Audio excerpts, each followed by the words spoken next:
Welcome to Cambridge Forum, discussing Why Terrorism Works. I'm Jamie Paglia, Program Manager of the Forum. Cambridge Forum is now in its 36th season of bringing you live public programs for the discussion of the issues and ideas that are shaping our world. Since the attacks of September 11, 2001, the specter of terrorism has become a regular part of Americans' everyday lives. It is the fuel for patriotism, the justification for preemptive war, the impetus for overhauling our national security agencies. It has also motivated questionable practices by our government in monitoring, detaining, and interrogating suspects. Are we compromising fundamental civil liberties in the name of national security? What can we do to stop future terrorist attacks? In his controversial new book, Why Terrorism Works, Understanding the Threat, Responding to the Challenge, Alan M. Dershowitz argues that conventional wisdom in managing the problem simply no longer applies. One of the country's leading voices on criminal law and civil liberties, Mr. Dershowitz has been a professor at Harvard Law School for nearly 4 decades and was the youngest tenured professor in the school's history. In addition to successfully defending such high-profile clients as Klaus von Bülow and O.J. Simpson, half of his cases he does pro bono.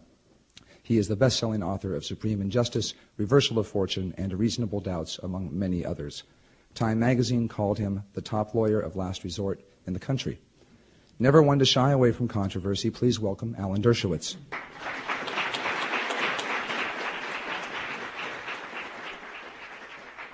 Thank you very much. First of all, it's a great honor to be in this building. This is one of the most beautiful buildings in... Does the microphone work now? Okay, let's put it close to me. First, it's a great honor for me to be in this wonderful building. I pass it every single day. It gives me a connection with the past. It makes one feel a part of history. You mentioned that I'm sometimes called the lawyer of last resort. I never know whether that's meant as a compliment or an insult. It's true. People call me when it's too late. I, not long ago, got a letter from a man on death row asking me to defend him. It came on a Monday.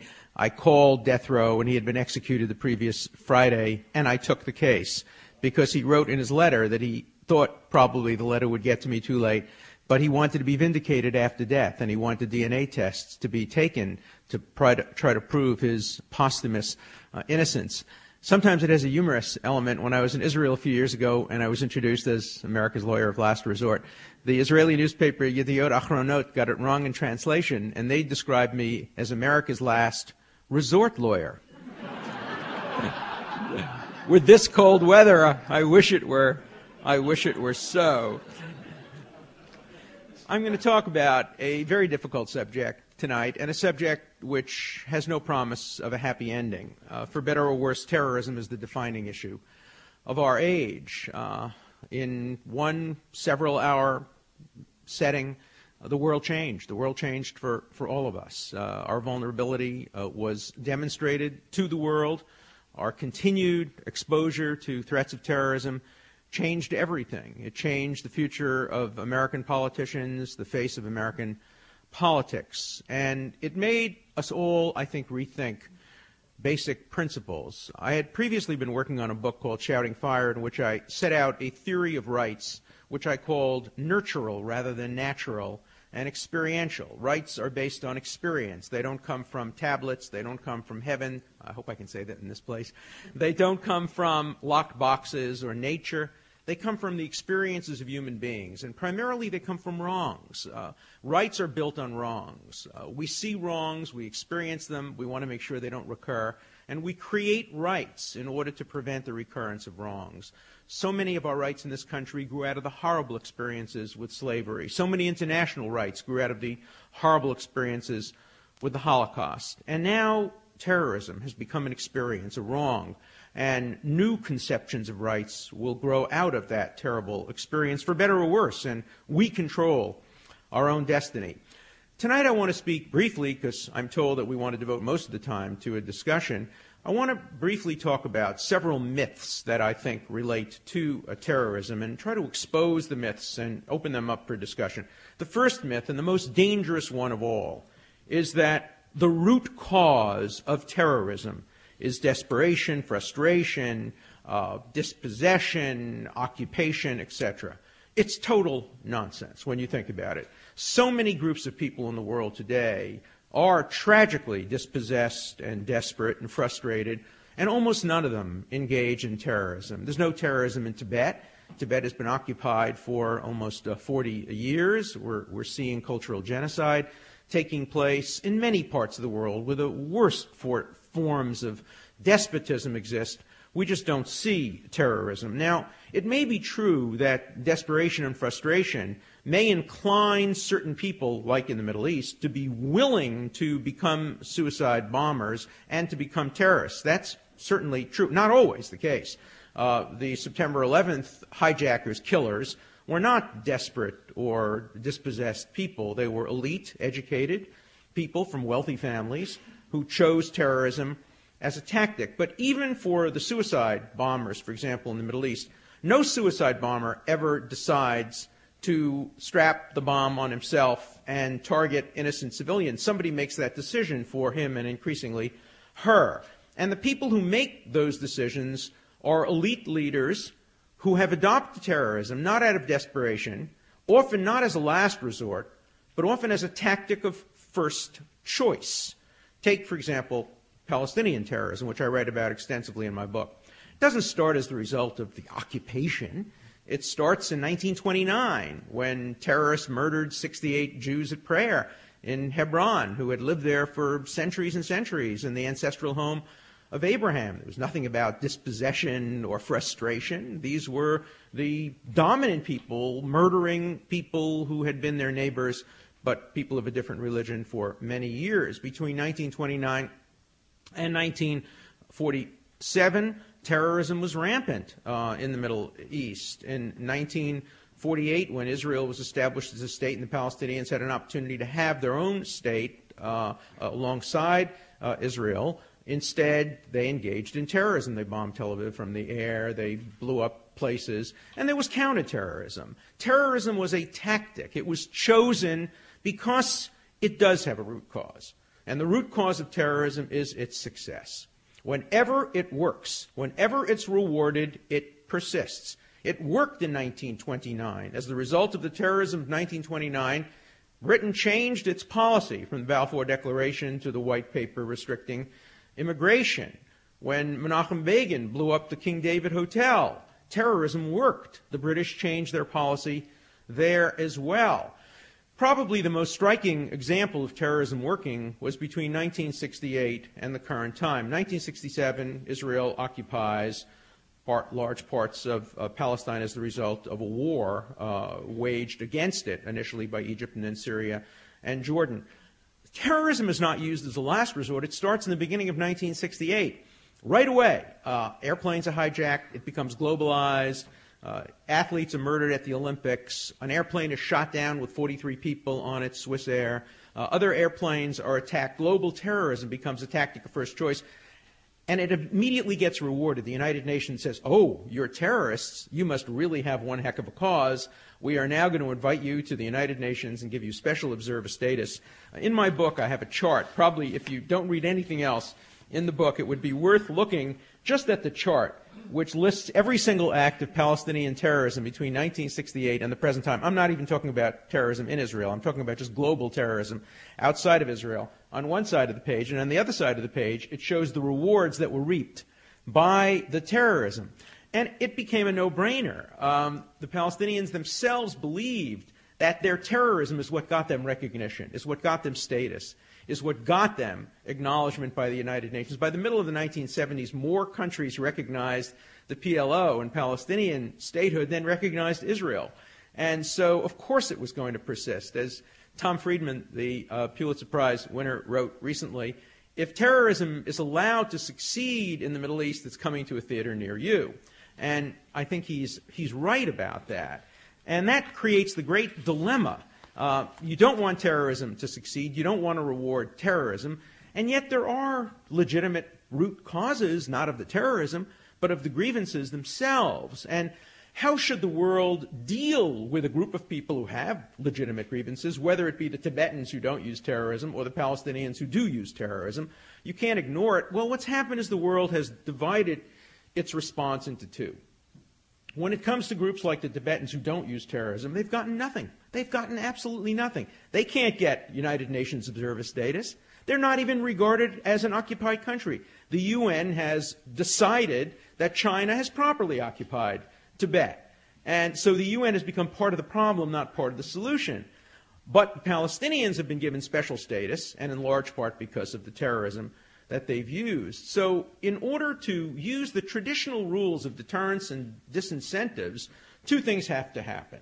First, causes that use terrorism never can be advanced as the result of their resort to terrorism. They always have to be set back rather than leapfrogged other overgroups.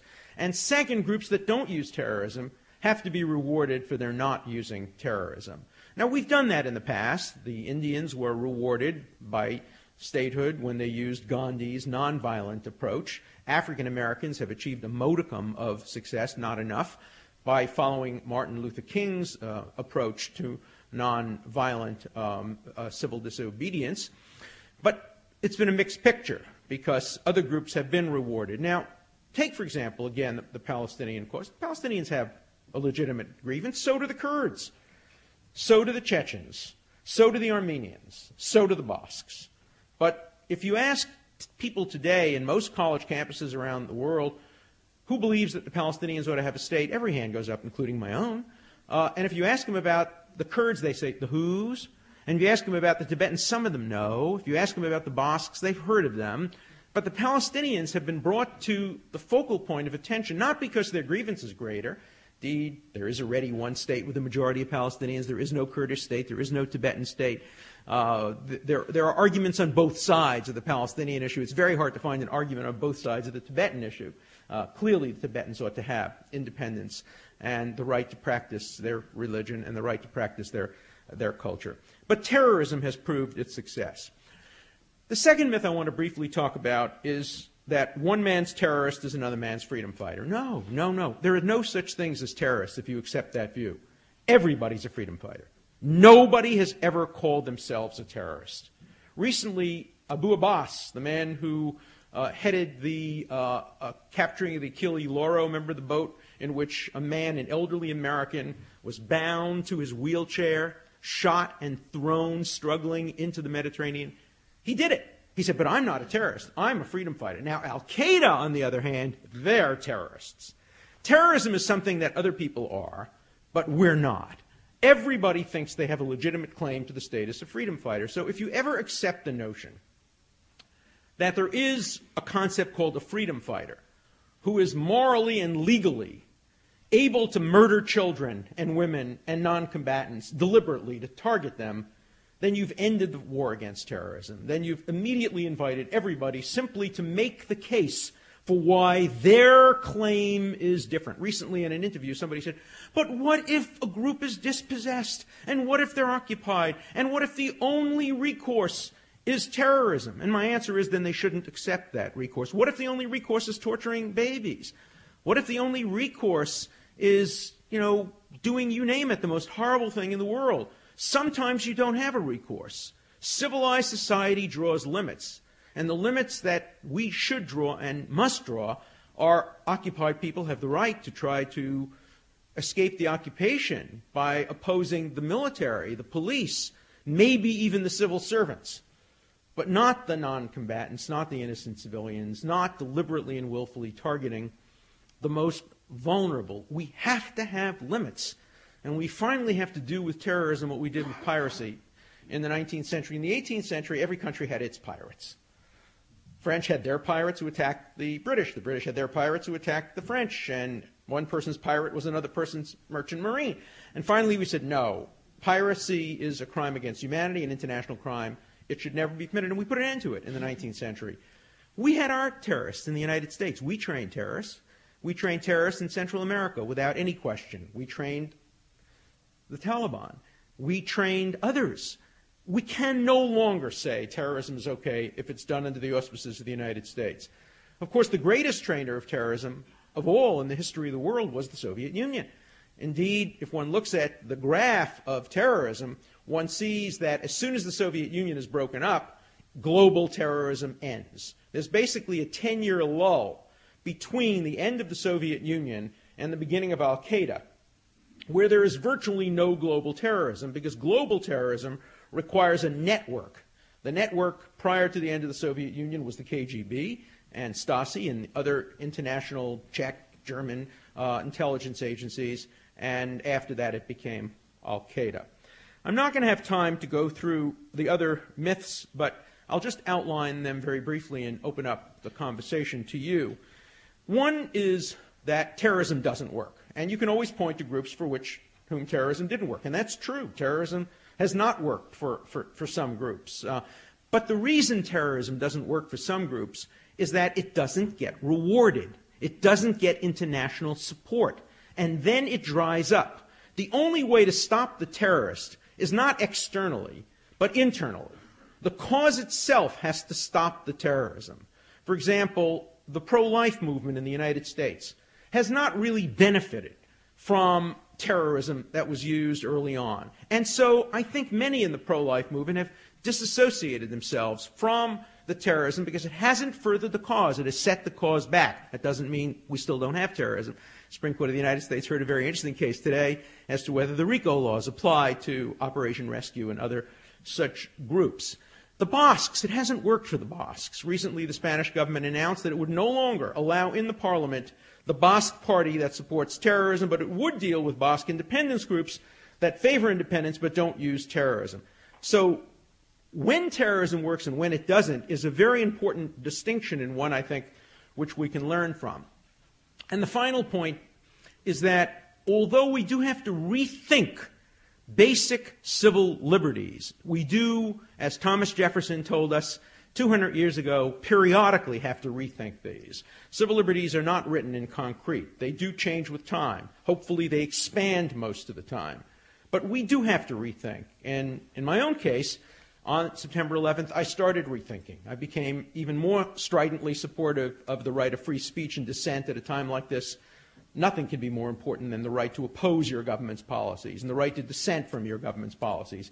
And I think the right to dissent, notwithstanding Attorney General Ashcroft's attempt to silence critics, is alive and well in this country. But there's one right that I decided on September 12th is no longer one Americans can afford, and that is the right of anonymity. Not the right of privacy, but the right of anonymity, the right to walk around with a bag over your head. I think you do have an obligation today when you walk into a building, when you go to a government office, when you go to an airport, to identify yourself, and to identify yourself properly, which is why I favor a foolproof identity card, whether it be a national ID card with limited information on it, just name, address, social security number, photograph, and a print that is matchable telemetrically with your own print, or whether it be a uniform driver's license, something that makes identity theft harder. And a lot of my civil liberties friends came down very hard on me, saying I'm now opening the floodgates to attack. It's interesting that the administration opposes a national ID card. Why? 3 simple reasons. N, R, and A, National Rifle Association. If they oppose it, the administration opposes it. But the administration favors a complete Big Brother snooping headed by John Poindexter into all of our transactions. By the way, not all of our transactions. The media has missed one point. The Poindexter program will not track gun sales. It will track video sales and book sales, but not gun sales. The American Booksellers Association doesn't have anywhere near the influence that the National Rifle Association has. And so don't worry, your gun records are safe from this administration. To show you how badly this administration is fighting the war against terrorism, when we were detaining 1,100 Muslim and Arab Americans without due process, without lawyers, and their privacy was being totally deprived them, the one right they retained was the right to the confidentiality of their gun purchase records. When the Justice Department was asked by the FBI to allow gun purchase records, existing gun purchase records, of those 1,100 people to be accessed, Ashcroft, who when a senator tried to introduce a bill protecting gun purchase records and failed, said, no, now that I'm the Attorney General, the gun purchase records of the 1,100 people we're holding in detention will be held sacrosanct. We are fighting the war against terrorism with one ideological hand tied behind our back. It's our right hand, and it's the hand of the National Rifle Association. So we're not fighting the war intelligently. We're not fighting it non-ideologically. And I think the bad news is we're not a lot safer today than we were on September 11th, and our liberties are a lot less secure. So with that bad news and very little optimistic to report, let me open up the discussion to you and hope that you will have better news for me and we can have a good ongoing conversation. Thank you.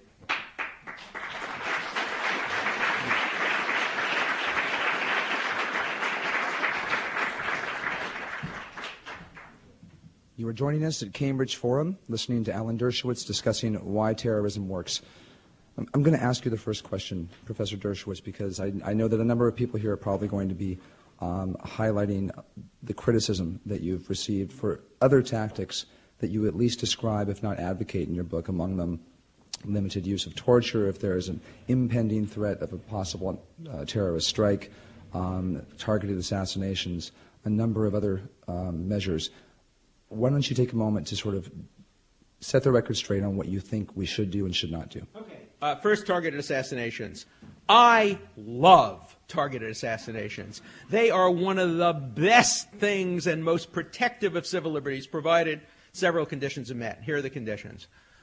You have to have a terrorist who is not a past terrorist, but a continuing terrorist. Somebody who is clearly engaged in ongoing terrorism, who's plotting and planning to do harm to our citizenry. That's condition one.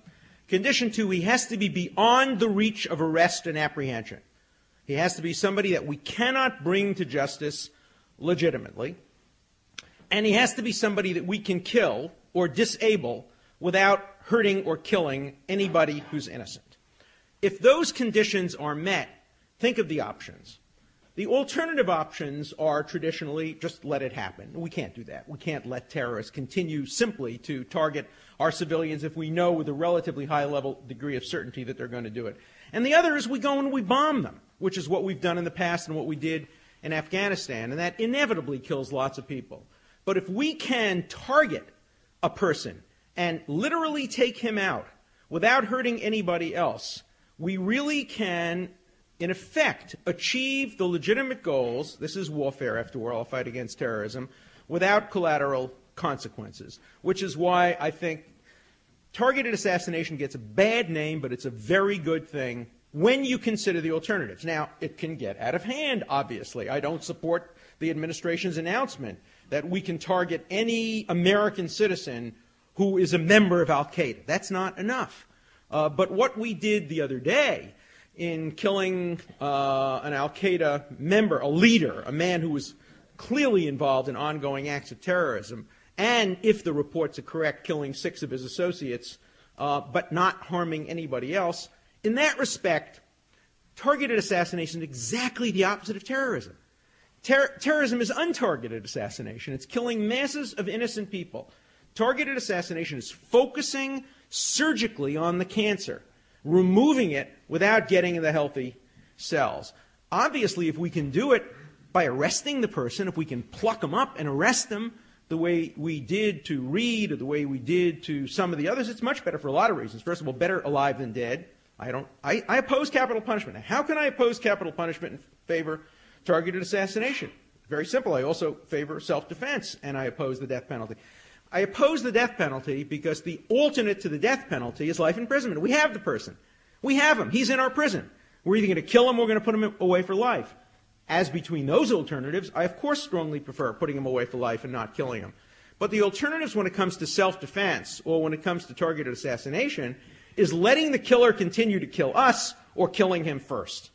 And it seems to me, as John Adams said when he defended the Boston Massacre killers not too far from here, the first law of humanity is self-defense. And self-defense, to my mind, includes proactive self-defense of killing the killer before we kill him. He can kill us. So I'm very much in favor of targeted assassinations if those conditions are met, and I'm against it if they're not. As to torture, that's where I've been misunderstood. I am against torture. I don't think torture should be used. However, you are for torture. Now, I've said it very dramatically, and let me prove it. You are for torture. If your child were ever, God forbid, kidnapped, and the kidnapper would stand there mockingly and say, I buried your child in a shallow grave in a coffin, and she has 4 hours of oxygen left to live, ha ha, she's going to die. Is there anybody in this room who wouldn't do whatever it took to get that information to save their daughter's life? And if the answer to that is, of course you would torture under those circumstances, how selfish it would be to torture to save your own daughter, but not to torture to save somebody else's daughter. So if we ever really had the ticking bomb terrorist case, if we ever had that terrorist who mockingly looked at you and said, I know that there's a nuclear weapon going to go off in Boston Harbor within the next 2 weeks. I'm not telling you where. I'm not telling you when. I'm not telling you how. You can't simply leave the city, everybody en masse, and I'm going to sit here and mock as it goes off. Does anybody in this room think the CIA, the FBI wouldn't torture? Of course they wouldn't. If they didn't, they would subcontract the torture to Saudi Arabia or Egypt or the Philippines, which are our favorite subcontracting partners. So the question I raise in my book is not should we torture or shouldn't we? I think we shouldn't. My question I raise in my book is if we're going to torture, which I believe we will, in other words, I'm shifting from the normative to the empirical, if we're going to torture as an empirical proposition, what's worse? To do it secretly, without accountability, below the table, off the radar screen and off the books, or to do it with accountability, with the legal system supervising it.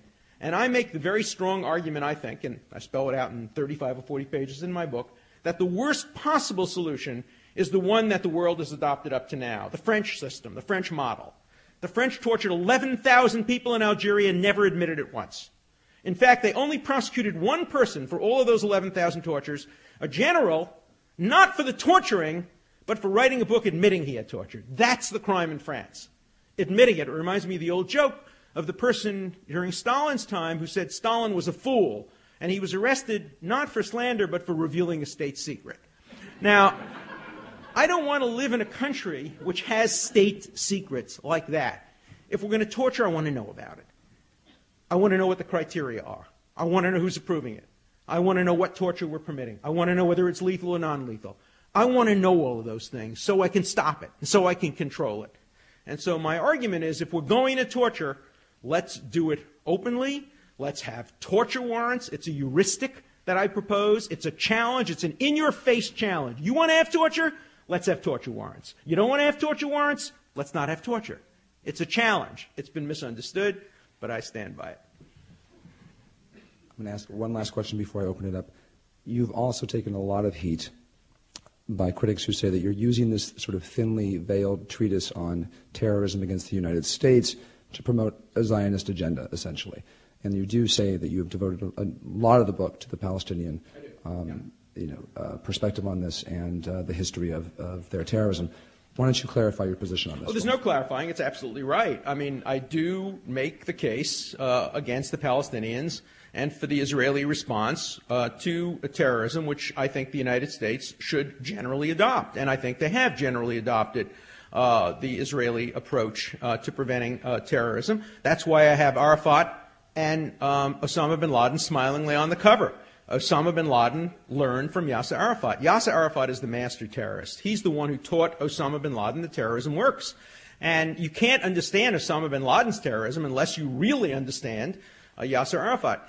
Yasser Arafat, a man who was honored by Harvard University, a man who Neil Rudenstein introduced to great applause 150, 200 yards from here, is a man who, when he was the head of the PLO, ordered personally, not indirectly, personally, on a tape, which the CIA has in its possession, ordered the murder of the leading African-American diplomat in the diplomatic service in the United States, an ambassador to the Sudan, and another ambassador. We have the tape of him giving the order, let the river run cold, that was the code word, in his voice. The CIA has confirmed all of that. The two men were beaten and brutally murdered so badly that when the first autopsies were conducted, they couldn't initially determine who was the black and who was the white diplomat. That's how badly and horribly they were murdered. We now have evidence that Yasser Arafat personally ordered the murder of the 11 Olympic athletes in Munich, that he had personal knowledge, prior knowledge of the shooting down of the Swiss airplane. He is a murderer who could be, if the United States had the will to do it, indicted for murder of American citizens, which has no statute of limitations in the United States. And he won the Nobel Prize, the Nobel Peace Prize. And he's been invited to Harvard. And he's gotten honorary degrees. And he's become a model.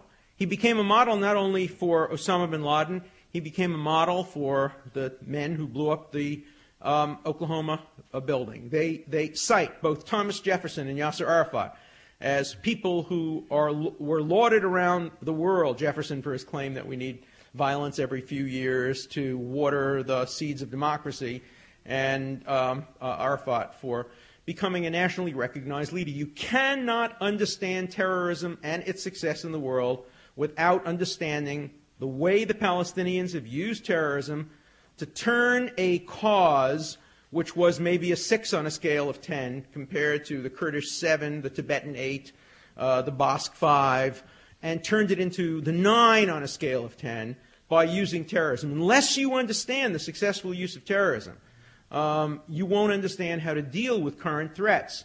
And what I do is, of course, use the most prominent model as the way of explaining it. I also, in the book, talk about Irish terrorism. I talk about Israeli terrorism. I talk about South African terrorism. I talk about the small amount of terrorism that existed early on in the Kurdish movement. I discuss the difference between two kinds of terrorism. In fact, the Palestinians are the paradigm for one. Palestinians are the paradigm for result-oriented, conservative, kind of very specific terrorism. They had a goal. People can disagree about what their goal was. The establishment of a Palestinian state, certainly not between 48 and 67. They could have just snapped their fingers and gotten a Palestinian state. Israel didn't control an inch of what is now seen as the Palestinian state. But since 67, their goal is a Palestinian state, whether it's as a first step to the destruction of Israel or as a final step. Reasonable people could disagree. But they have a goal, and if they got their state and abolished Israel, probably terrorism would end. By the way, I don't think it will end if they get a state.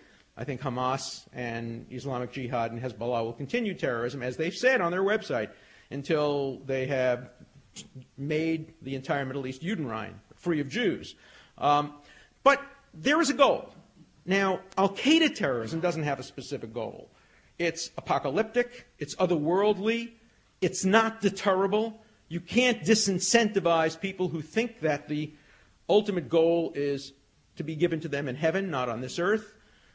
When a recent Al Jazeera report asked one of the al-Qaeda people when terrorism will stop, the answer was when all Americans adopt Islam. Well, that's not going to happen. And so there's no way of kind of rationally giving in to the goals of al-Qaeda terrorism where there is a way of rationally giving in to Palestinian terrorism. It would, in my view, be a disaster if terrorism were rewarded. I want to see a Palestinian state established, but as a reward for ending terrorism, not as a reward for threatening to continue terrorism. And that's why I use the Palestinian model for terrorism. I'm working on another book now which is focused specifically on the Middle East, and that will talk more about the claims of Israel versus the Palestinians and the Arabs. This book's about terrorism, and it's about Palestinian terrorism at its core. You are listening to Alan Dershowitz discussing why terrorism works. The floor is now open to the audience discussion. Hi, Alan. Hi. What is your idea about ethnic profiling at airports? Like something like the way the Israelis do it, perhaps? I don't like ethnic profiling. By the way, there are a great many things the Israelis do that I don't like, and I've been a critic of many of the policies of the Israeli government. I'm not here to speak for certainly the Sharon government, which I disagree with fundamentally its approach, many of its approaches today, and I don't like ethnic profiling. First of all, it doesn't work. When Israel tried to do ethnic profiling, what happened is the terrorists hired blonde Scandinavian women to get past the checkpoints and smuggle in ammunition and weapons. It doesn't work. It's both overbroad and underbroad. For me, profiling is a good thing if it's real profiling. Profiling works. Profiling, though, can't be based on race or ethnicity. It has to be based on personal characteristics. It has to be based on the travel record of the individual. It has to be based on personal affiliations. It has to be based on criminal history. It has to be based on a range of factors. When you just look at race or ethnicity or anything like that, or religion, as a surrogate for criminal propensity, you're going to be both over-inclusive and under-inclusive. You're also not being fair.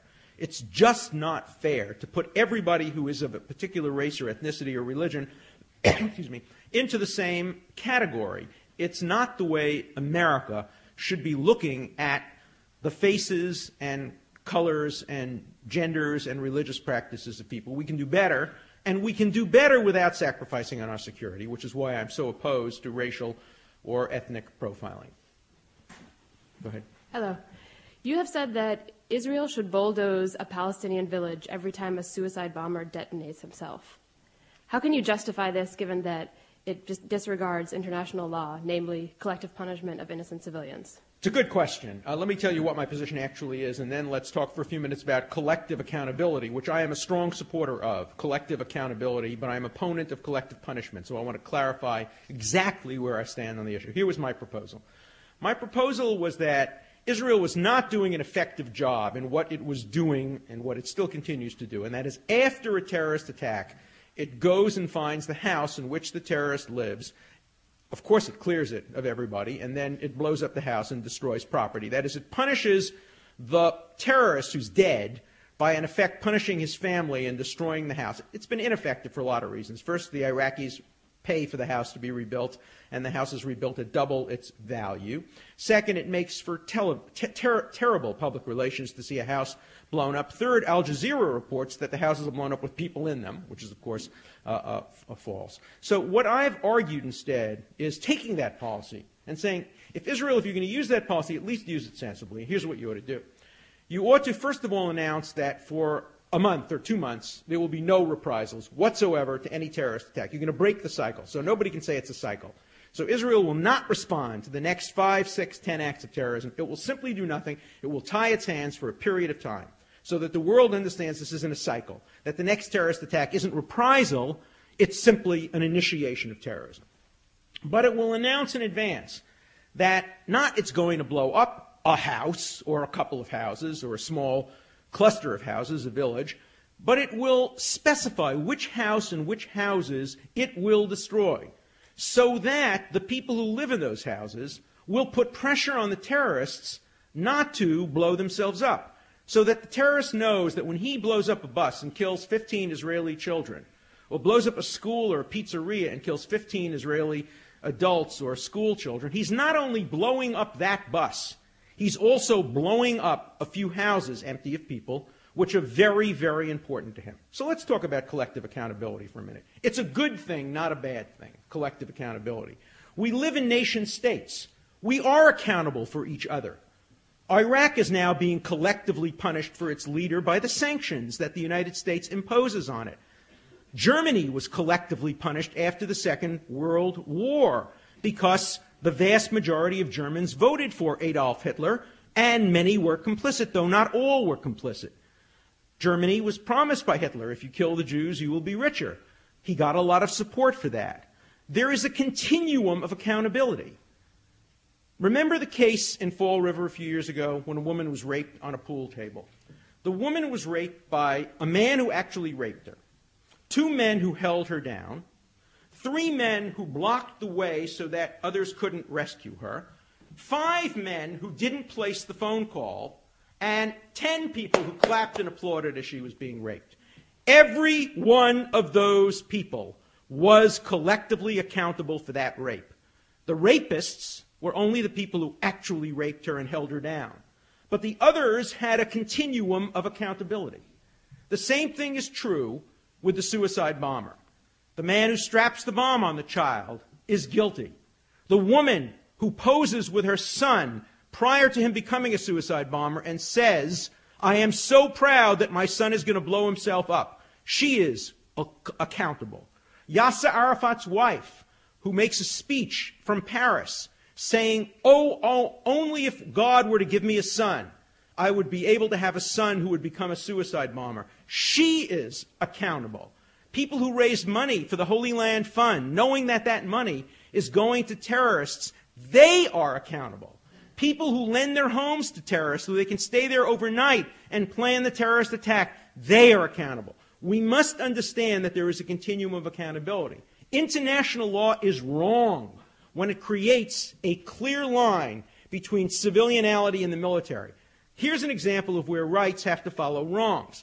That resulted from the Second World War. The Second World War was a war between uniformed armies. The only combatants were people wearing uniforms. You can tell who the combatants were. We're in a different kind of war now. The combatants are civilians. They wear civilian clothes. They blow up civilians. They then hide among civilians. They use civilians to raise the money. They use civilians to prevent the army from coming in and getting them. All of those have a degree of accountability. The people who actually strap the bomb on, should go to jail for the rest of their lives. The people who pick the targets should go to jail for the rest of their lives. The mother who poses with the son should go to jail for 10 years. She is a complicitous murderer when she says she encourages her son to go and blow himself up. The man who gives money should go to jail for 5 years. The man who harbors a terrorist should go to jail for 3 years. They are all appropriate targets for military response. In fact, when the United States bombed Dresden and bombed Hamburg and bombed other targets in Germany, of course we imposed collective accountability. When the Palestinians bombed Tel Aviv at the beginning of the Six-Day War, or the beginning of the 48 War, that was collective accountability. Collective accountability is good and just if it's done proportionally, and I urge you, please, don't look at international law and say that that today defines morality. International law defines a morality as of 1947 and 1948. The Geneva courts have to change to take into account the continuum of civilianality and the continuum of combat status. And until we recognize that, we are putting ourselves at a tremendous disadvantage in the fight against terrorism. Because we obey the law. The United States obeys the law. And Israel obeys the law. The Palestinian Authority doesn't obey the law. Al-Qaeda doesn't obey the law. Hezbollah doesn't obey the law. They blow up children. They don't care what the law is. And so the law has to adapt itself to the reality that the status of civilian is no longer a black and white thing. It's now something that's a matter of degree.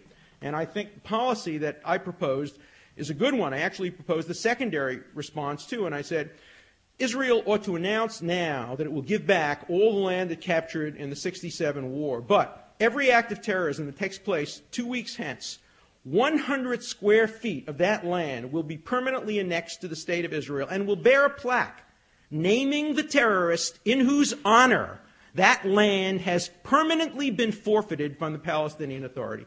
The point is, terrorism has to hurt the cause that sent the terrorist.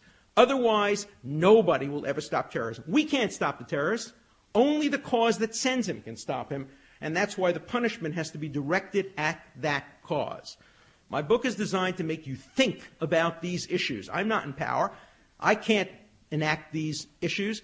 But I hope I stimulate you to think anew about some of these static considerations, like the distinction between civilian and military.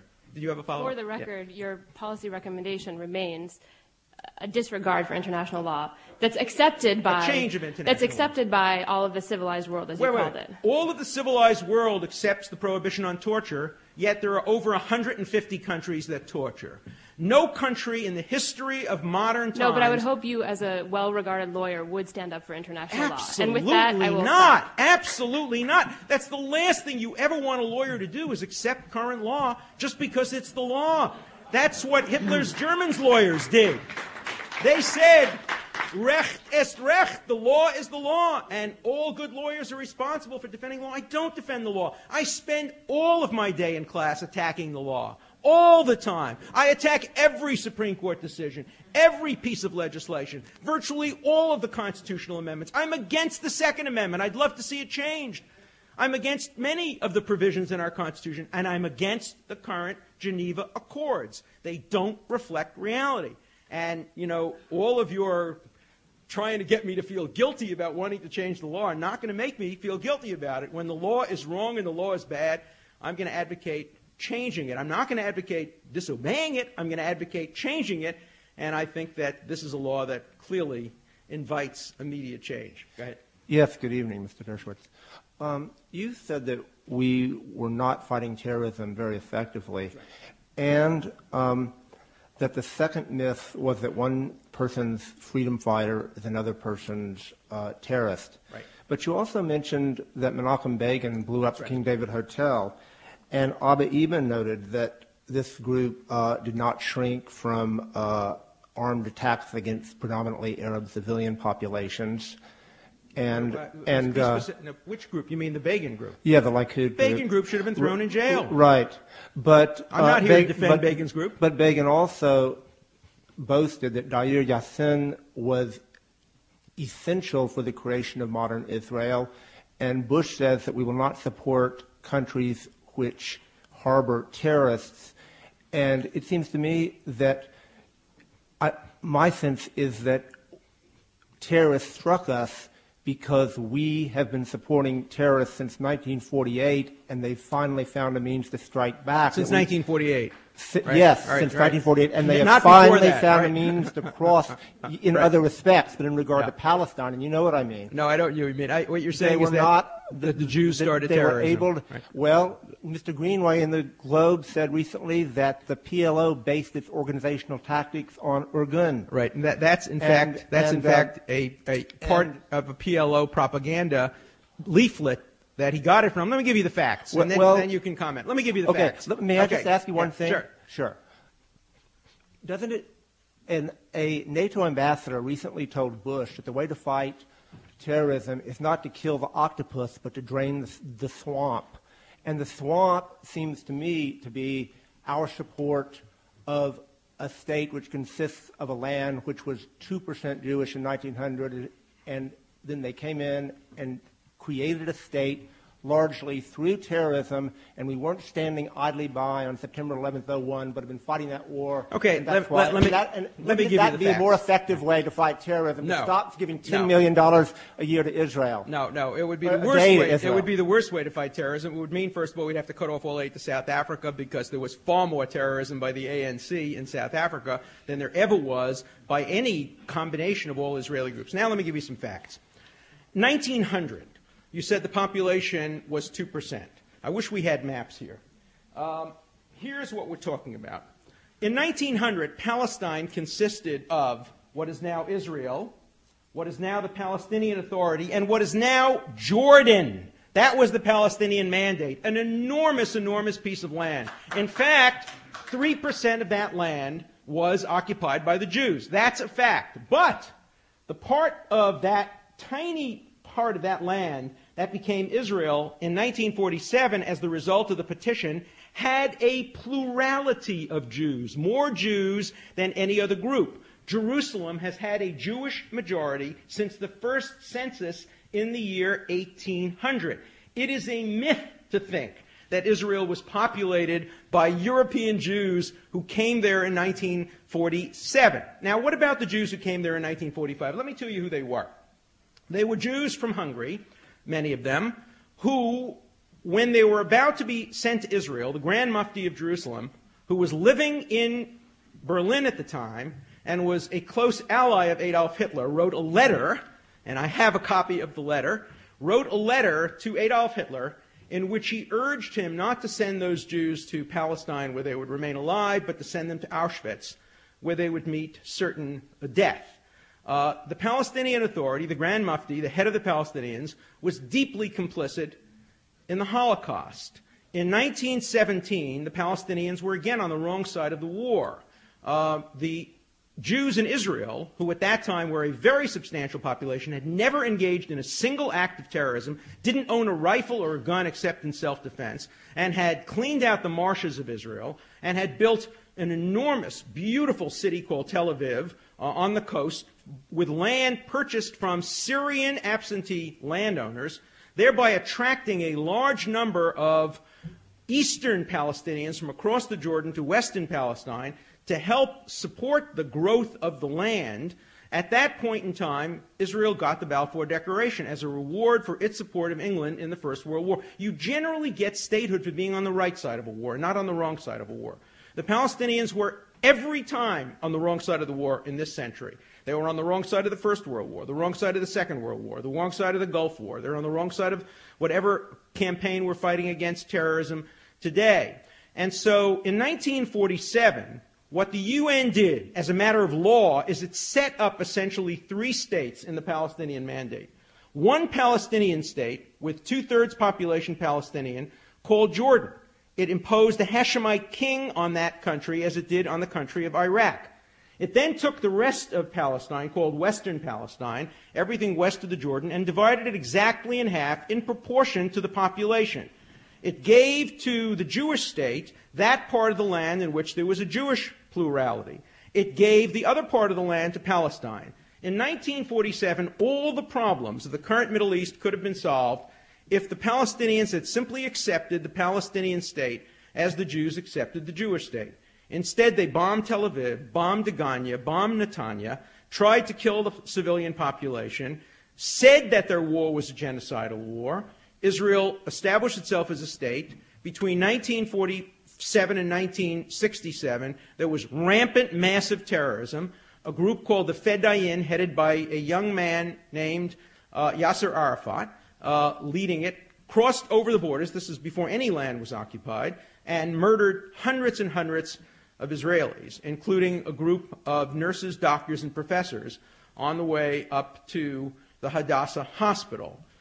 From the moment Israel was established as a state, the first thing that Ben-Gurion did, the first act as the prime minister, was to shoot and kill Jews from Menachem Begin's Irgun army in a boat called the Altalena that was heading toward Israel with weapons for this paramilitary underground.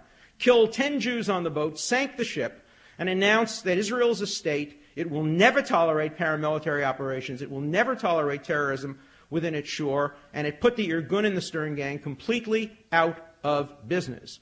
Terrorism was not started in 48 and 67. It was the policy of the Palestinian Grand Mufti from 1929 up through what were called the Arab revolts of the 1930s, through the 40s, through the 50s, up to the current time. The amount of terrorism engaged in by Israel, never by the army, but by unofficial groups who were terrorizing primarily the English, is infinitesimal. We're talking about a few hundred people killed compared to thousands and thousands of people killed. In fact, it's striking that there's never been a war. We're talking about a 75-year war from 1929 to the current time. Never been a war in which so few civilians from the Palestinian side have been killed. We're talking about the numbers of people killed in the low thousands. More Palestinians were killed in 1 month, September 1970, Black September, by the Jordanians than in the total of 75 years by the Israelis. More Arabs were killed by the Syrians in 1 month. More Arabs were killed by the Iraqis in 1 month than by Israel in all of its years of existence. The wars of 75 years have generally, there are some exceptions, but generally been a war between one side, the Arabs and the Palestinians, who have always targeted civilian populations. Bombs on Tel Aviv, shells on Jerusalem, and another side, an army that has constantly tried to prevent terrorism and defend itself. The 1967 war, not a single bomb was fired on a single civilian in 7 days of warfare. Every bomb hit a tank, hit an Air Force plane, or hit an oil reserve, and nobody has ever claimed the contrary. If the 1967 war had been won by the Arabs, it would have been a war of genocide, and that's not me speaking. You can get quotations from Nasser. You can get quotations from Sadat, the great hero, who also was jailed because of his pro-Hitler and pro-Nazi sympathies during the Second World War. You can see quotes from Saddam Hussein. You can see quotes from King Hussein. You can see quotes from all the Arab leaders calling for genocide. You can see posters, they exist still, in Cairo, calling on the soldiers of the Egyptian army to kill Jewish children if they capture Tel Aviv and Jerusalem. So on the one hand, we see 75 years of warfare directed at civilians. On the other hand, we see an Israeli army responding exactly the way the United States Army has responded, exactly the way other civilized armies have responded, with a high level of professionalism, with, to be sure, occasional collateral damage, and to be sure, occasional actions which are unjustified. The decision a few months ago to bomb an apartment in Gaza in which a leading terrorist was killed, targeted assassination, but 14 innocent people were killed, was unjustified. And you know the response in Israel? Overwhelming criticism of the Israeli army for doing it. When not so long ago, in the beginning of the Intifada, a young Arab child, cradled in his father's arms, was killed by a crossfire. Nobody knows whose bullet killed him. There was universal mourning in Israel for the death of that child. Contrast that to when the Palestinians planted a bomb in a pizzeria and 20-something children were killed in the pizzeria. A replica of that pizzeria was built to honor the killers in Birzeit University. The difference is not whether or not an individual or a group of terrorists like Baruch Goldstein killed 29 Muslims at prayer. Any country has its nuts and its fanatics and its crazies. It's how the country reacts. Israel has universally condemned Baruch Goldstein. They have prohibited by law honoring his memory, setting up an altar at his gravesite. Contrast that to the way the Palestinians have honored their terrorists, the way the Palestinians cheered when Scuds landed in the middle of Tel Aviv during the Gulf War. That's the difference. And it's a difference that if you blink that, you're blinking reality. And if you focus on Israel's few actions over 75 years, which deserve condemnation, and Begin deserved condemnation, and for 35 years he was condemned widely in Israel. It took him 35 years to earn his way back into politics, as contrasted, for example, to Nelson Mandela, who was also a terrorist and who quickly emerged and became the president of South Africa. So we can't have double standards in which one form of terrorism is justified and the other form is not. Nelson Mandela is a great man. He did terrible things early in his career. Begin did terrible things early in his career. I wouldn't even call him a great man. And Shamir did terrible things in his career. Ben-Gurion was a great man. He never, ever engaged in terrorism, and the Israeli government in general, not always, has been headed by people who have tried desperately to reduce civilian casualties. One more example, Jenin, which was called a massacre.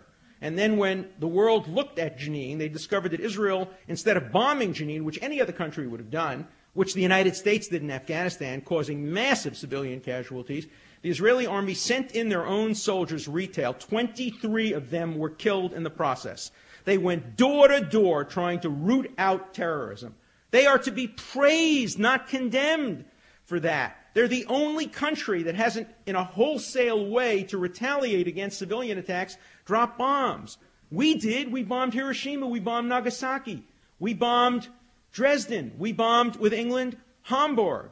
Yes, Israel has attacked refugee camps, but not from the air, from the ground. Yes, it has attacked bases in Lebanon, sometimes from the air. But I know somebody in the Israeli Air Force who was sent in to bomb sent in to bomb a terrorist camp. He flew low and he saw civilians, and he turned his plane away and refused to bomb, and was validated and vindicated by his superior officers, saying that you cannot bomb civilians if you have any choice, even though we know the terrorists hide behind the skirts of the civilians.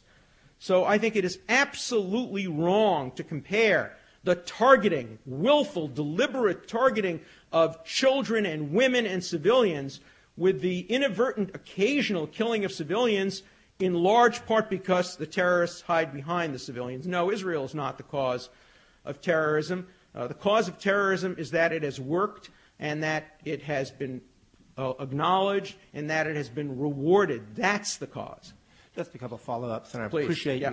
your Okay, you know what? free speech. I'm going to have you talk afterwards, because I know a number of people that want to speak, and I want to be sure that they get their questions in. Okay? Thanks so much. Thank you. We'll talk after. Well, first, I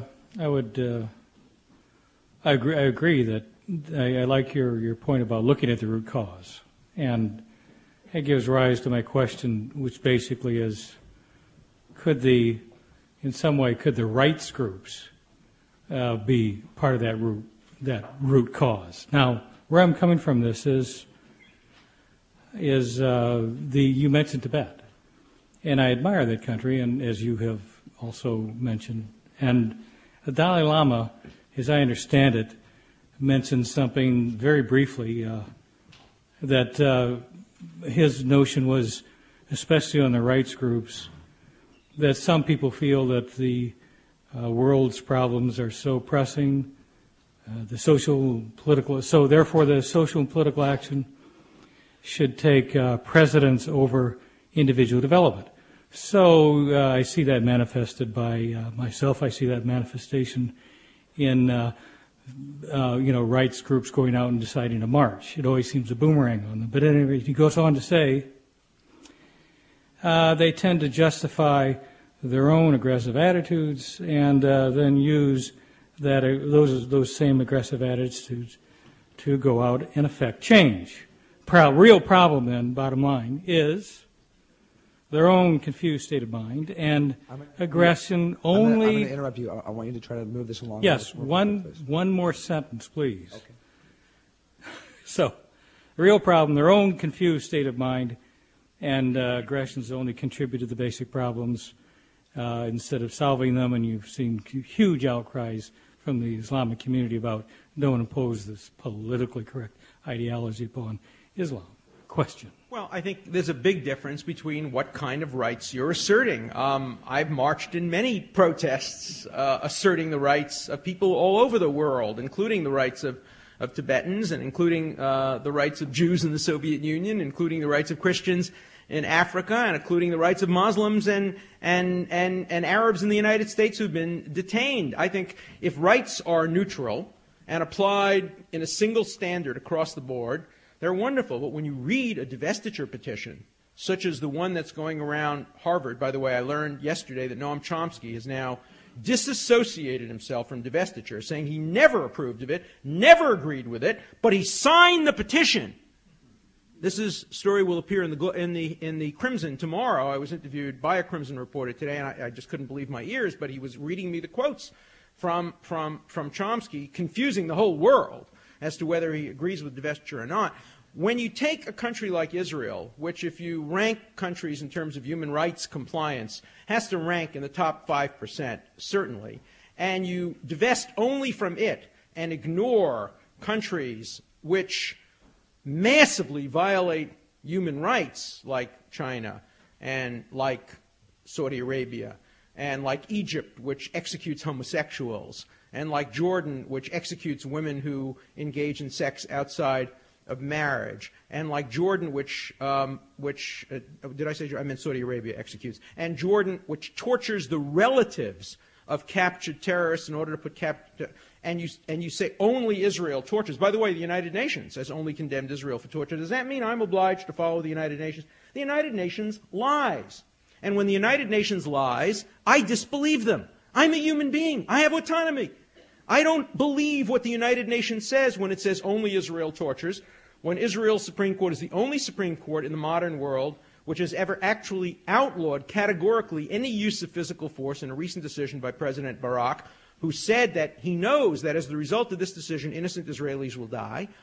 But Israel, because it abides by the rule of law, has to fight the fight against terrorism with one hand tied behind its back. But it will have the upper hand because it abides by the rule of law. I believe in a single standard of the rule of law. And I believe that rules should be designed to take into account all the realities of all the situations. I don't believe in laws that are stated in absolute terms, knowing that most people will violate them, but that will have selective enforcement of that violation. That's not the rule of law. That's the rule of lawlessness and the rule of human beings applying the law. So yes, I believe in rights. I will continue to fight for rights, but rights have to be done neutrally and objectively. Good evening, Professor. I have a brief question. Sure. I'm interested in the future of torture in America. So I hope it has no future. I hope so too. America, or perhaps I should say the Bush administration right now, represents itself to the international community as a paragon of morality. Do you think that making torture legitimate in the way that you discuss in your book would compromise that image? And do you think that the Bush administration will refuse to accept accountability for torture and institute that program because they're concerned on that ground? I don't like image. I like reality. And of course it would compromise the image. What would be worse is to do it without compromising the image.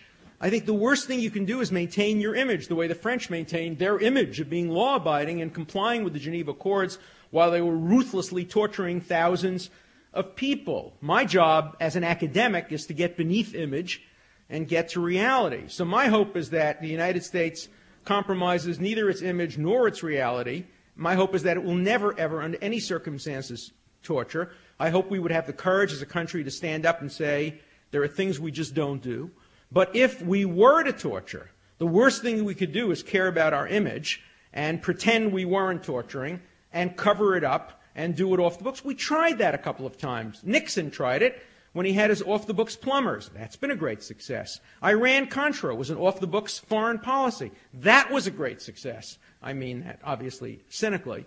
And I hope we don't follow that model of saying one thing and doing the other. I'm not a big proponent of image. I'm a big proponent of making things realistically compliant with human rights. Do you think the Bush administration, though, will refuse your proposal based Oh, on... of course they will. Of course they will. The Bush administration, if they ever got a ticking bomb terrorist case, I predict, would, if they haven't already, torture or arrange for somebody else to torture. By the way, we never send anybody to Saudi Arabia to torture. We've learned our lesson. When we send people to Saudi Arabia to torture, they immediately chop their heads off, because the last thing they want is to torture these people and get information, because the information would point in a direction that the Saudis don't want it pointed to. So when we sent people to interrogate who blew up the barracks in Saudi Arabia, they were produced instantaneously as the headless horsemen. And so we've learned our lesson. Saudi Arabia is no longer on our list of people. We send our torture people now to the Philippines. They're the number 1, Egypt number 2, and Jordan number 3.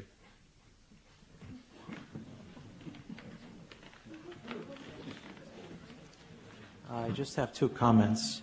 I disagree about your support for the national or universal ID card, because I don't think that really can be used to counter terrorism. If these terrorists are so crazy, all you need is a new person who's never committed a crime to plan, a crime and get away with it. You're certainly right about that. It just makes it harder. In fact, of the 19 people who we know participated in September 11th, 15 of them would have been stopped if we had their proper ID in a timely fashion. At least that's the estimate. But 4 of them probably would have gotten through. Nothing is going to work perfectly. I agree with you. The question is, do we give up enough by having this foolproof identity check? Identity theft is a big problem in this country, as is.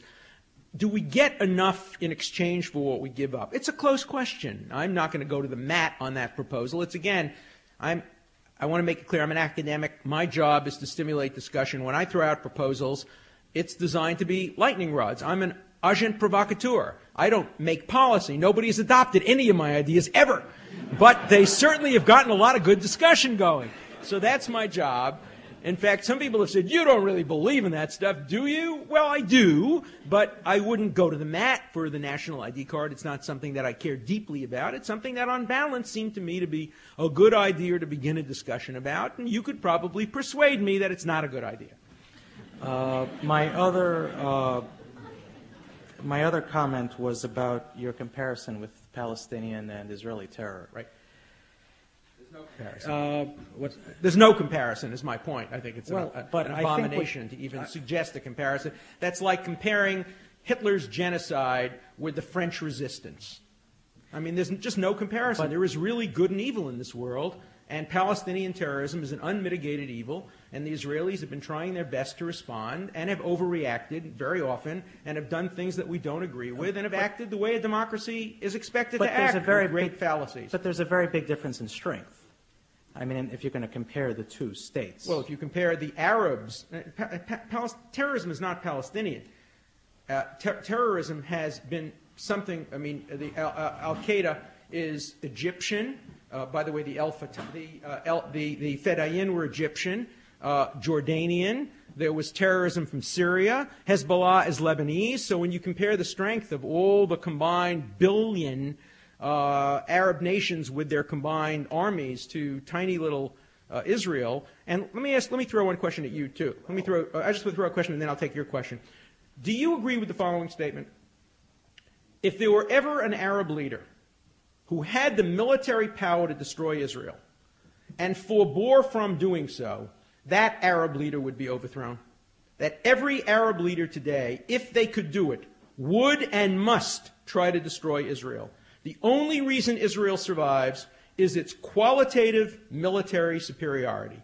The best proof of that is the 1973 war, when Egypt on Yom Kippur attacked Israel, knowing they were probably going to lose, but they had a possibility of winning. In fact, in Egypt, I was there right after the 1973 war, it was regarded as a great victory because they had 1,600 or so Israeli casualties in one day. I don't believe there is a single Arab leader in the world who, if he had the military capacity to destroy Israel and didn't do it, could survive in office. If that's correct, then Israel must maintain qualitative military superiority in order to protect its citizens from a genocidal response. I believe that to be the case. Do you?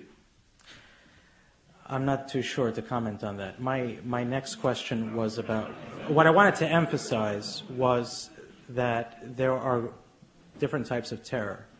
And the two groups that I want to compare are, well, the two types of terror is state-sponsored versus all these groups that are just loosely knit. Now, isn't it more scary when we consider that state-sponsored terrorism? Yes.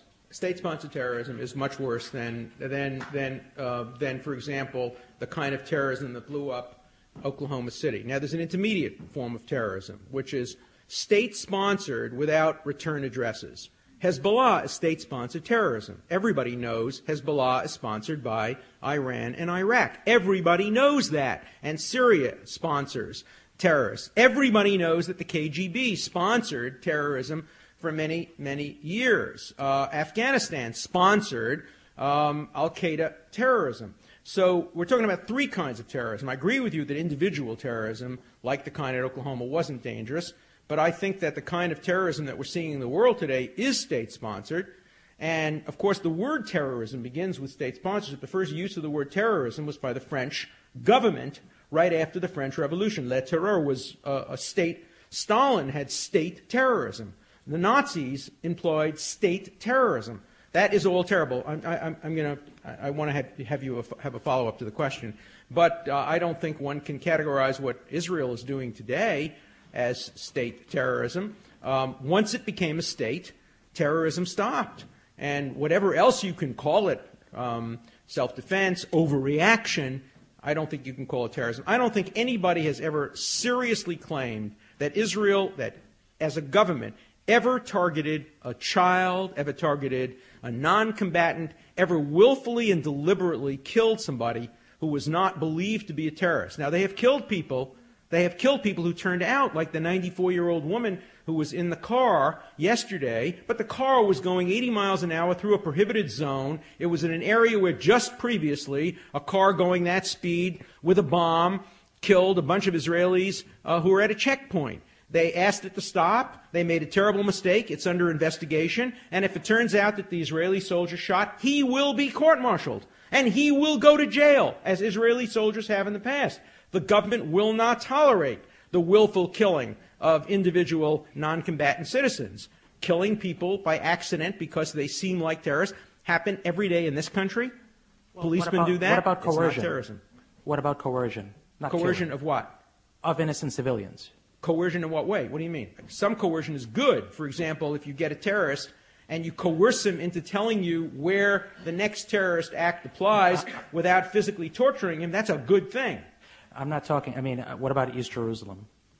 What about people who are basically innocent civilians who are not terrorists? Well, East Jerusalem, as you know, is part of the package that Israel offered in Camp David to return to be not only part of the Palestinian state, but the capital of the Palestinian state. Let's remember another fact.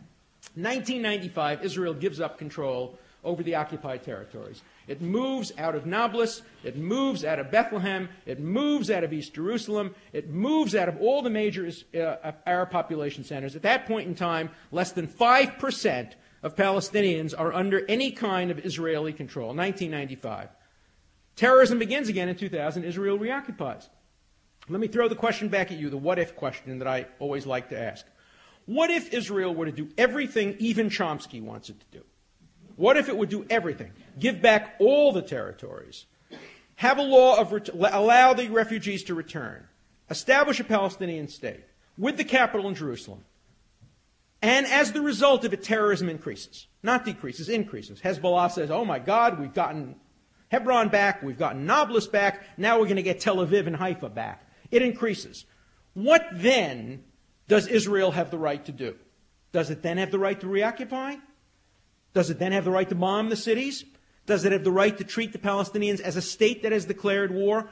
What is the option? Israel tried it in 1995 by handing back control over all the cities to the Palestinians, and terrorism increased. So you can't just ask those questions in isolation. A nation has the right and the obligation to defend its civilian population against terrorism. Just imagine what we would do if we had a terrorist state to the north of us and to the south of us.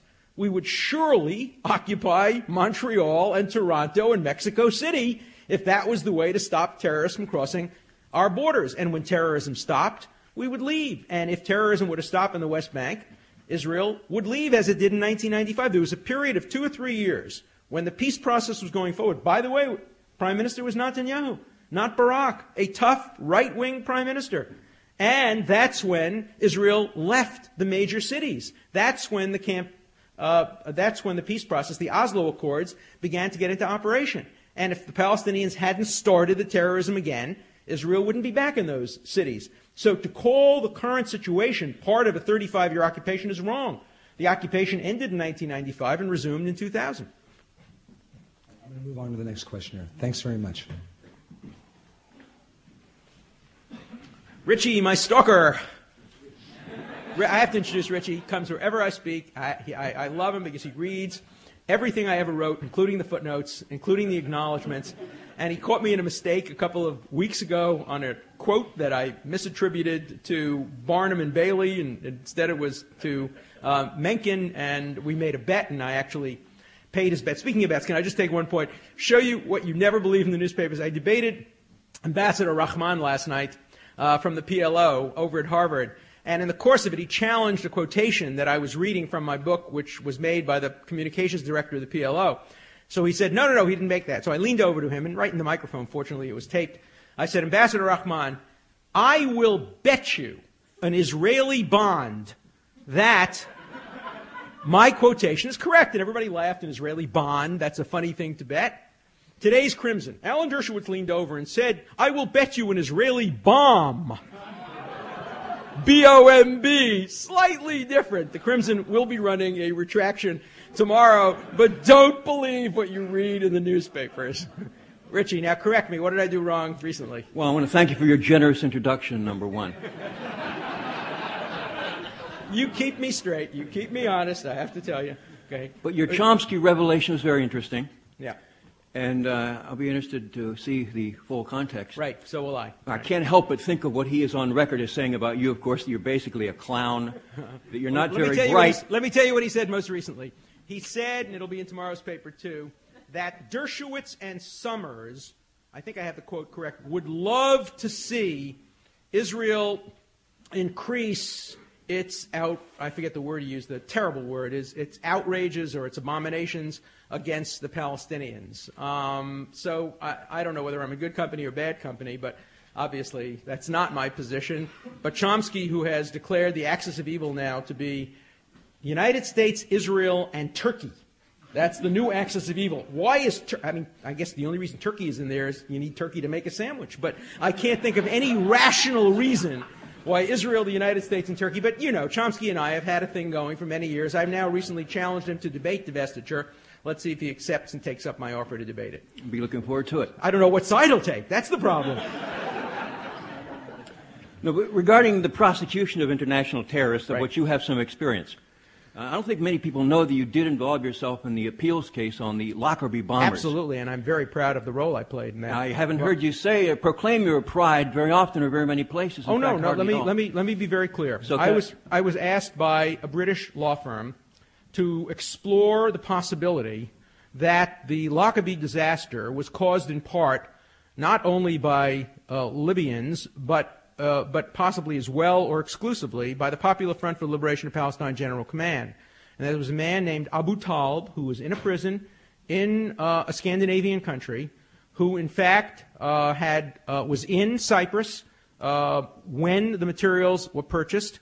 And I leapt at the opportunity to explore and to try to get to the bottom of the truth. I did it in part as the result of requests by family members of the victims of Pan Am 103, who were delighted at my involvement because they thought that the British government was involved in a cover-up and an attempt to try to pin sole responsibility on Libya and not look beyond Libya to the Popular Front for the Liberation of Palestine. So I'm very proud of the role I played. I never represented Libya. I never represented the person accused of committing the crimes, but I did work for a British law firm, a distinguished British law firm, in an effort to look at the total picture of what role the PFLP General Command may have played.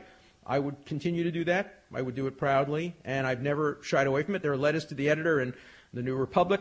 There's a letter to the editor in the Daily News. Anytime, as you know, I write letters to the editor every time anybody makes any mistake about anything I do. So my life's a public record, and you can read all of this online. Just access my name, Lockerby, and you'll see that I've taken a consistent position. Letters to the editor to the New Republic, but you told us that your letters are not printed in the New Republic, number one. It took a lot of effort. We should not believe anything we read in the New Republic. Except my letters. Two. Oh, no. Anything I write, and you I can believe. assume that your friend Lawrence Tribe has been writing letters on your behalf or in collaboration with you on regards to at least one or two items. Has he not? Well, and regarding your involvement in that case, Larry Tribe respond specifically to Marty Peretz's assessment of your role as unusually repellent, quote unquote. Unusually repellent. And as long as you're mentioning the victims, there's only one thing worse than being repellent. Of the victims of the Lockerby bombers. You left out Susan Cohen, of course. Yeah. Might as well throw that into the mix. Who said that your involvement was despicable? Repellent, I think, was the word. No, she said despicable. Marty Peretz said unusually repellent. Your involvement, even by your standards, said Marty Peretz. Right. Okay. If you want to talk a little bit about Marty Peretz, we can talk about Marty Peretz. Marty tell Peretz, us what you've learned about involving yourself in these international cases. I will continue to do so. I will involve myself in any case that I find interesting or in which I can play a constructive role. I will never take seriously any criticism by Marty Peretz. Marty Peretz has been criticizing everybody his own age who got tenure when he didn't at Harvard. And Marty has had a thing about me, about Robert Nozick, about Stephen Jay Gould, and about virtually everybody our age. And if you look at his policies, you'll find them consistent. Marty Peretz recently had a professorship named after himself by donating the funds and then keeping the fact that he would name the professorship after himself secret for 5 years. And so we're not talking about Marty Peretz tonight. But if you want to have a whole session on Marty Peretz and about repellents, I would be happy to deal with that subject at a different time. But Richie, thank you for keeping it humorous. Okay, and keeping it light. I'm so sorry for the people that have been waiting. We are out of time, and I want to throw one last question out because sure. we do have to close. Because you have talked about the ideas that you are exploring in your book, and as an academic that you put these out there for us to discuss and to consider. In terms of responding to terrorism, what do you think we absolutely should do? Where is your position on those things? And maybe you can help us close this. It's a very good question, and I don't want to make a plug for the book, but of course the whole last chapter of the book answers that question in great detail. I'll very briefly summarize it. There are two very different approaches, the macro approach and the micro approach. The macro approach requires that we disincentivize terrorism by never allowing the cause for which it's promoted to be pushed forward. Imagine what would happen if the terrorists who favored a right to life against a woman's right to choose were rewarded for their terrorism. It would increase, it would enhance, every abortion clinic would be blown up, every abortion doctor would be murdered if they benefited by that. Imagine what would have happened if the Klan had been pushed forward and had accomplished its results when it blew up the school in Birmingham, murdering the 4 young girls. Palestinian terrorism is indistinguishable from Ku Klux Klan terrorism. It's indistinguishable from other forms of terrorism, and we should never, ever promote it or reward it, nor with al-Qaeda terrorism. That's the macro. On the micro level, we simply have to make sure that our airlines are secure. I think the greatest threat today, the greatest large threat, kind of retail large threat, is the airlines. I think the events of last week in Kenya are very frightening. I think it demonstrates how easy it is to target a civilian airliner and how little attention the world pays to it. If the rocket had hit, it would be a major story. The rocket missed, it's a peripheral story. It makes no difference that it hit or missed in terms of the danger that it posed. We should act as if it hit, and 260 people had been killed in the process, and respond accordingly. Our airlines are not considerably safer today than they were on September 10th. A year ago, and I think we have to do an enormous amount to increase our safety and security. I also think that another threat of terrorism that could happen, I'm amazed it hasn't happened, on a real retail double entendre level, is terrorists with submachine guns or automatic weapons going to malls and simply shooting up malls and destroying the economy over Christmas. It, to me, is remarkable that they haven't done that. There is an al-Qaeda leaflet that was found in Afghanistan by our American troops, which suggests how easy it is to go to gun shows and buy automatic weapons or semi-automatic weapons and convert them to automatic weapons. I don't know if you know this, but almost anybody can walk into a gun show. You can literally walk in wearing a mask, a gangster's mask, as long as you have $580 in cash, no ID, no name. Just walk up to somebody and say, "Hey, buddy, AK, here's $580, take it." Buy the guns, the bullets. You can then carve them and make them man-killer, bullets, the dum-dum bullets that break apart in the body. It's the easiest thing in the world. Our borders aren't much safer. I don't believe that the man who's in charge of our Homeland Security is qualified for the job, Governor Ridge. I don't think that I think this administration, and I argue this in the book, has refused to adopt the Manhattan Project, which would require taking people from every walk of life and bringing experts in, experts on chemical and biological and airline safety, and creating a national program. This administration is terrified of letting anything happen outside of a small circle of friends. Ridge's only qualification is he's a friend of the president, and he has no experience or background for the job. And I would hope that both for purposes, and the greatest threats to civil liberties are when you get an ineffective war on terrorism, when it doesn't work, when you don't get a lot of bang for your buck, then the first recourse is to broaden the approach and neglect civil liberties. I think this is one area where effectiveness is also consistent with civil liberties, which is why I favor some technological solutions to these problems. I don't worry about technology. I don't think we're doing enough to keep ourselves safe. So I wish I could end with happy news. I wish I could end with positive news. We have been brought together as a country. We've learned lessons of the past. We have not done what we did in 1942, detaining 110,000 Americans of Japanese background in that case. We detained too many Arab and Muslim Americans initially. In general, our civil liberties are at about a 6 on a scale of 10. During the Second World War under Franklin Roosevelt, they were at a 4 on a scale of 10. During the Civil War with Lincoln, they were a 4 on a scale of 10. We've learned a little. We're doing a little better. We're not in a civil liberties crisis. And I think one of the reasons is organizations like the American Civil Liberties Union are doing a very good job. I love those ads that are on television, trying to make Americans understand that the Constitution is for all of us. And I hope we will continue to march for rights. I hope we will continue both to try to preserve our safety and preserve our rights. Striking the appropriate balance is the hardest thing a democracy can do. I think we can do better. We could certainly do worse. And I think with your help, we will do better yet. Thank you very much.